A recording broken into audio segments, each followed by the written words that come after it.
सभी माताओं बहनों को आप सभी को मेरा एक बार फिर से नमस्कार। आज हम बात करने वाले हैं राजस्थान आजीविका क्या है। राजस्थान ग्रामीण आजीविका विकास मिशन क्या है, आज हम इसके बारे में फुल डिटेल पता करने वाले हैं। आज मैं आपको आजीविका के बारे में पूरी जानकारी देने वाली हूँ, तो प्लीज़ मेरे साथ लास्ट तक बने रहिएगा। राजस्थान आजीविका योजना की फुल डिटेल आपको एक ही वीडियो में बताने वाली हूँ, तो चलिए करते हैं स्टार्ट। आजीविका से पहले आपको आजीविका मिशन NRLM के बारे में भी पता होना चाहिए कि ये क्या है। मेरे चैनल पे जाइए, इसका वीडियो मैंने पहले बना रखा है, उसको आप देख सकते हैं। एवं थोड़ा मैं आपको बता भी देती हूँ कि आजीविका क्या है। महिलाओं के लिए इसमें क्या क्या बेनिफिट्स हैं, आजीविका होती क्या है, पहले तो ये जानना जरूरी है। कोई व्यक्ति जीवन के विभिन्न कालावधियों में जिस क्षेत्र में काम करता है या जो काम करता है उसी को उसकी आजीविका या रोजगार या करियर कहते हैं। आजीविका प्राय ऐसे कार्यों को कहते हैं जिनसे जीविकोपार्जन होती है, इनकम होती है, या यूं कह लो जिससे हमारी रोजमर्रा जिंदगी चलती है, उसको आजीविका कहते हैं। जैसे शिक्षक, डॉक्टर, इंजीनियर, मैनेजर, वकील, मजदूर, कलाकार आदि सभी आजीविकाएं होती है। अब बात करते हैं NRLM यानी नेशनल रूरल लिवलीहुड मिशन। इसको हिंदी में कहते हैं राष्ट्रीय ग्रामीण आजीविका मिशन। आजीविका स्वर्ण जयंती ग्राम स्वरोजगार योजना को पुनर्गठन किया गया संस्करण के रूप में जून 2011 में ग्रामीण विकास मंत्रालय भारत सरकार द्वारा शुरू की गई थी। NRLM देश भर के 6 लाख गांवों में 10 मिलियन ग्रामीण गरीबों के लिए, यानी 100 मिलियन ग्रामीण गरीबों के लिए, 100 मिलियन मतलब 10 करोड़ ग्रामीण गरीबों के लिए बाहर तक पहुंचने का जनादेश किया गया था। NRLM में गरीबी दूर करने के लिए जन्मजात क्षमता है। भारत सरकार का यह गरीब महिलाओं एवं ग्रामीण महिलाओं को संबल एवं आत्मनिर्भर बनाने का मिशन है। NRLM 3 मुख्य स्तंभों पर टिकी हुई योजना है। नंबर 1, यह है SHG यानी कि स्वयं सहायता समूह नेटवर्क में सभी गरीब परिवारों से कम एक सदस्य, और वो महिला ही होनी चाहिए, लाने की दिशा में काम करता है। नंबर 2, स्वयं सहायता समूहों और उनके महासंघों यानी संगठनों को ऐसी बचत, ऋण और आजीविका के समर्थन के रूप में अपने सदस्यों को सेवा प्रदान करते हैं। नंबर 3, गरीब IOP के संस्थानों परिपक्व रूप में वे आजीविका गतिविधियों को लेने के लिए मदद कर रहे हैं। अब ये IOP क्या है?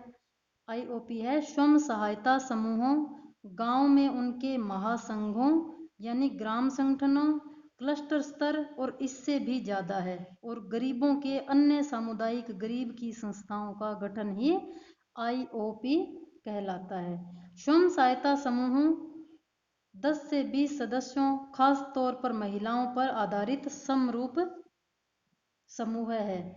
वे 5 मूलभूत सिद्धांतों पर टिका हुआ है। उसमें 5 मूलभूत सिद्धांत क्या है?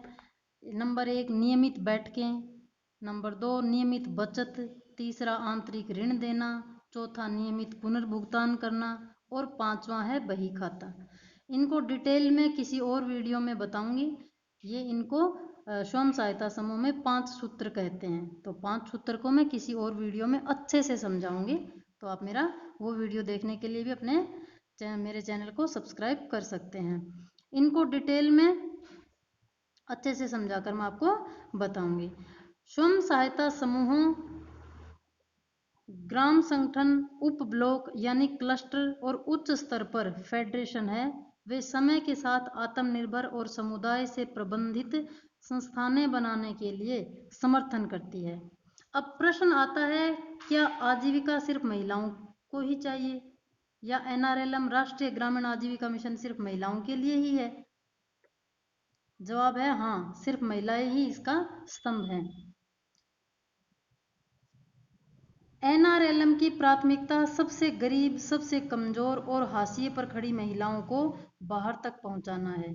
यह लक्ष्य महिलाओं से ही शुरू किया गया है क्योंकि वे अपने परिवारों के प्रतिनिधियों यानी घर की मुखिया के रूप में मानी जाती है।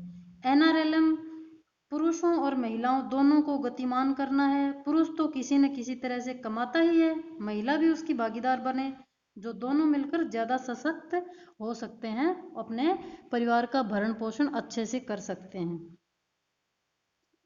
भारत सरकार राष्ट्रीय ग्रामीण आजीविका मिशन NRLM वर्तमान में एक गहन मोड में 1009 ब्लॉकों में काम कर रहा है। यह पूरे भारत में ब्लॉक्स में बांटकर कार्य कर रहा है। सभी स्टेट एक्टिव होकर कार्य कर रहे हैं।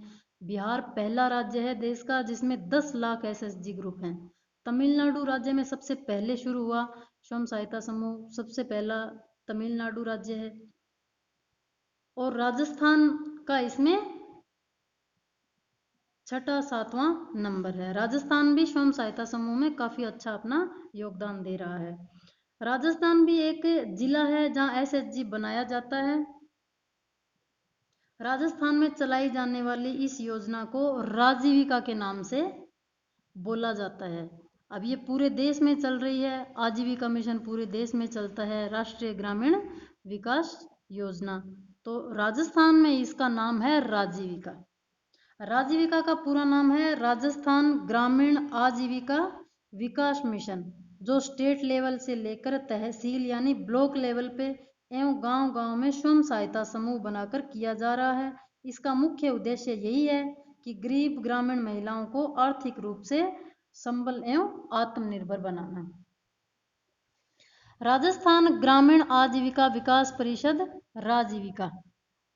राजस्थान राजीविका एक स्वायत्त संस्था है जिसे अक्टूबर 2010 में राजस्थान सरकार द्वारा ग्रामीण विकास विभाग के प्रशासनिक नियंत्रण में स्थापित किया गया था। यह समिति समाज पंजीकरण अधिनियम 1958 के तहत पंजीकृत है और स्वयं सहायता समूह SHG आधारित संस्थागत वास्तुकला से जुड़े सभी ग्रामीण आजीविका कार्यक्रमों को लागू करने के लिए अनिवार्य है। वर्तमान में राजीविका द्वारा निम्नलिखित आजीविकाएं परियोजनाएं लागू की जा रही है। विश्व बैंक द्वारा वित्त पोषित राजस्थान ग्रामीण आजीविका परियोजना RRLP जून 2011 से 60 विभागों में क्रियान्वित की जा रही है। अप्रैल 2013 से 9 विभागों में विश्व बैंक द्वारा वित्त पोषित राष्ट्रीय ग्रामीण आजीविका परियोजना NRLP लागू की जा रही है। भारत सरकार द्वारा वित्त पोषित राष्ट्रीय ग्रामीण आजीविका मिशन NRLM और अप्रैल 2013 के बाद से चरणबद्ध तरीके से शेष विभागों में लागू किया जा रहा है। ग्रामीण विकास के लिए योजनाएं। राजस्थान ग्रामीण आजीविका विकास परिषद यानी कि राजीविका, इसका पूरा नाम है राजस्थान ग्रामीण आजीविका विकास परिषद। राजीविका RGAVP एक स्वायत्त संस्था है जिसे अक्टूबर 2010 में राजस्थान सरकार द्वारा ग्रामीण विकास विभाग के प्रशासनिक नियंत्रण में स्थापित किया गया था। यह समिति समाज पंजीकरण अधिनियम 1958 के तहत पंजीकृत है और स्वयं सहायता समूह यानी कि SHG आधारित संस्थागत वास्तुकला से जुड़े सभी ग्रामीण आजीविका कार्यक्रमों को लागू करने के लिए अनिवार्य है। वर्तमान में राजीविका द्वारा निम्नलिखित आजीविका परियोजनाएं लागू की जा रही हैं। विश्व बैंक द्वारा वित्त पोषित राजस्थान ग्रामीण आजीविका परियोजना RRLP जून 2011 से 60 विभागों में क्रियान्वित की जा रही है। राजीविका एक स्वायत्त संस्था है, ये मैंने आपको बता ही दिया। ये एक 3-4 तरह के मोड में चलने वाली संस्था है: स्वयं सहायता समूह, ग्राम संगठन और संकुल संगठन। स्वयं सहायता समूह के फायदे क्या हैं? अब स्वयं सहायता समूह क्यों बनाए हैं, क्या फायदे हैं इसके? इसमें जिन चीज़ों को प्रायोरिटी दी गई है, जो पर्पज इसका है वो ये है कि दहेज, शराबबंदी आदि जैसी प्रथाओं का मुकाबला करने के लिए सामूहिक प्रयासों को प्रोत्साहित करते हैं। एसएचजी महिलाओं को सशक्त बनाता है और उनके बीच नेतृत्व कौशल का विकास करता है। सशक्त महिलाएं ग्राम सभा और चुनाव में अधिक सक्रिय रूप से भाग लेती हैं। शासन प्रक्रिया में उनकी भागीदारी उन्हें दहेज, शराब, खुले में शौच के खतरे, प्राथमिक स्वास्थ्य देखभाल आदि जैसे मुद्दों और प्रभाव नीति के फैसले को उजागर करने में सक्षम बनाती है। सरकारी योजनाओं की दक्षता में सुधार और सामाजिक ऑडिट के माध्यम से भ्रष्टाचार को कम करना, रोजगार का वैकल्पिक स्रोत, यह सूक्ष्म उद्यमों की स्थापना में सहायता प्रदान करके कृषि पर आधारित